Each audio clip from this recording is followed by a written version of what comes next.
räägime edasi nartsissistidest, sotsiopaatidest ja psühhopaatidest ning sellest, kas teil on siis võimalik ikkagi vahet teha või on see väga komplitseeritud protsess. Eelnevates videotes me oleme võtnud juba erinevaid aspekte, mis iseloomustavad nende käitumist, et paremini lihtsalt mõista neid ja ühtlasi mitte raisata enda elust nii palju aega ja neid ära tunda. Ehk siis, kui te tõdavalt teate, siis teil on ka nii-öelda, te satute vähem nende ohvriks ja kui te märkate taoliste isikute juures käitumisjooni, siis need mõjuvad punaste lippudena. Üks, mis iseloomustab neid kõiki, on salakaval petlikkus, ehk siis patoloogiline valetamine. Kahjuks on ka see, et ta võib niivõrd usutavalt valetada, kuivõrd kui neil on ka skisoidsed jooned juures, mis on ka iseloomulikud neile kõigile, siis ta räägib nii usutavalt, et need tema luulud tunduvadki nagu tõena.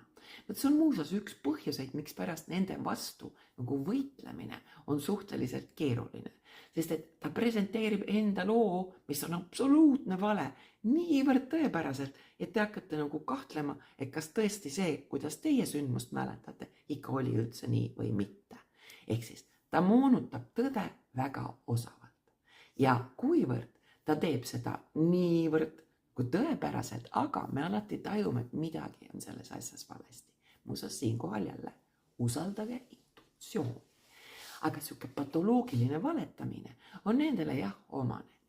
Ja ta keerab nagu neid olukordi, mis on tema jaoks nagu nii-öelda vaatenurga poolest kasulikumad, niivõrd osavalt, et me jäämegi neid uskuma.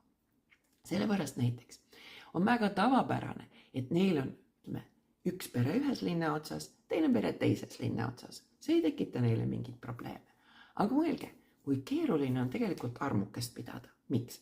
Seepärast, et see, kas me armume kellegisse või mitte, seda me ei saa valida. Aga see hakkab tekitama teis süümepiinasid. Ehk siis alguses olete õnnelik ühel pool ja teisel pool natukene vähem, aga mõne aja pärast ei suuda enam olla ei ühel pool ega teisel pool, sest et empaatia võimelistena te tajute kogu aeg, et see ei ole õige. Ja võt siin ongi see, et teid hakkab see süütunne närima, teil on kahetsete seda ja te ei suuda olla õnnelik ei ühel pool ega teisel pool.